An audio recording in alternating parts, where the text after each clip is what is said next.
মদিনার সাহাবীদের মধ্যে সবচেয়ে গরীব সাহাবী ছিলেন সাইয়েদনা বেলাল রাদিয়াল্লাহু তাআলা আনহু। নিজের লজ্জাস্থান ঢাকার কাপড়টা ছাড়া তার কাছে দ্বিতীয় কোনো কাপড় ছিল না। সকালে যদি খাবার পেত, দুপুরে খাবার ছিল না, দুপুরে পেলে রাতের জন্য ছিল না, আজকে খাবার থাকলে কালকে নেই। মদিনার সবচেয়ে গরীব সাহাবী বেলাল রাদিয়াল্লাহু তাআলা আনহু লজ্জাস্থান ঢাকার জন্য শুধু একটা জামা ছিল, গায়ে দেওয়ার মতো কোনো জামা নাই। এই সাহাবীর মতো গরীব কোনো সাহাবী মদিনার জমিনে নাই। এই বেলাল রাদিয়াল্লাহু তাআলা আনহুকে বিশ্বনবী ডেকে বললেন, ইয়া বেলাল আনফিক ইয়া বেলাল লা তাখশা মিন যিল আরশি ইকলালা। ও বেলাল, আল্লাহর রাস্তায় দান করো, কারণ আমার আল্লাহর ধনভাণ্ডারের কমতি নাই।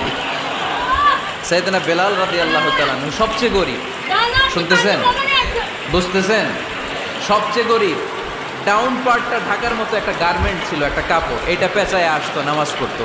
গায়ে রাখার মতো কোনো জামা নাই, আর খাবার দাবার টাকা পয়সা বলতে নাই। ওই সাহাবীরে বিষ্ণু ইসলাম বললেন, আনফিক বেলাল, বেলাল তুমিও দান করো, তুমিও দাও, দানের হাতকে প্রশস্ত করে দাও। আনফিক ইবনা আদম উনফিক আলাইক, হে বনি আদম দাও, দিলে আমি তোমারে দেব। কেজির এটা নদীতে দিয়ে দিলাম, এরপরে কেউ আমার 20 কেজি দিলে ওইটা ধরবো, ওইটা আবার আরেকজনকে দিব, এরপরে আরেকজন 30 কেজি দিলে ওইটারে ধরবো। কথা বলেন, কথা বলেন, কথা বলেন। এজন্য আল্লাহ বললেন, ইনফিকুনা ফিস সাররাই ওয়াদ দাররা। আমার মুত্তাকি বান্দার প্রথম গুণ, তারা সুখে দুঃখে সব সময় দান করে, দানের ধারাবাহিকতা সব সময় অব্যাহত রাখে। যারা সুখে দুঃখে সচ্ছল অসচ্ছল সব অবস্থায় দান করে, তাদের নাম হলো মুত্তাকি। মুত্তাকিদের প্রথম বৈশিষ্ট্য দান করে। আপনারা দান করেন তো? কিশোরগঞ্জের ভাইয়েরা সবাই করেন, করেন তো? Take it as a reminder.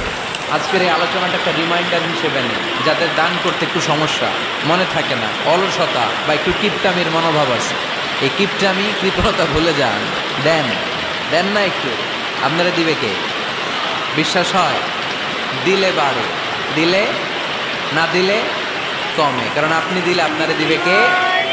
তবে গোপন অবস্থায় দেওয়াটা উত্তম। প্রকাশ্য দান করলে আল্লাহ কবুল করেন, ওইটাতেও সওয়াব আছে, কিন্তু গোপনে দান করলে বেশি খুশি হয় কে? গোপনে দান করলে আল্লাহর রাগ ক্রোধ কমে যায়। আপনার কোনো পাপের কারণে আল্লাহ যদি আপনার উপর রেগে থাকে, আপনি গোপনে কিছু দান করে দেন, ওই রাগটা মুহূর্তেই ঠান্ডা হয়ে যাবে।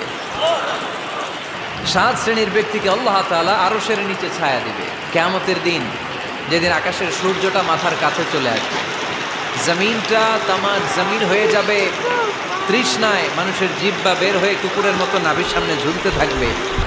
সূর্যের প্রচণ্ড কিরণ আর তাপে মাথার মগজগুলো গলে গলে নাকের ছিদ্র আর কানের ছিদ্র দিয়ে ভাতের মাড়ের মতো টপ টপ করে বেয়ে বেয়ে পড়বে।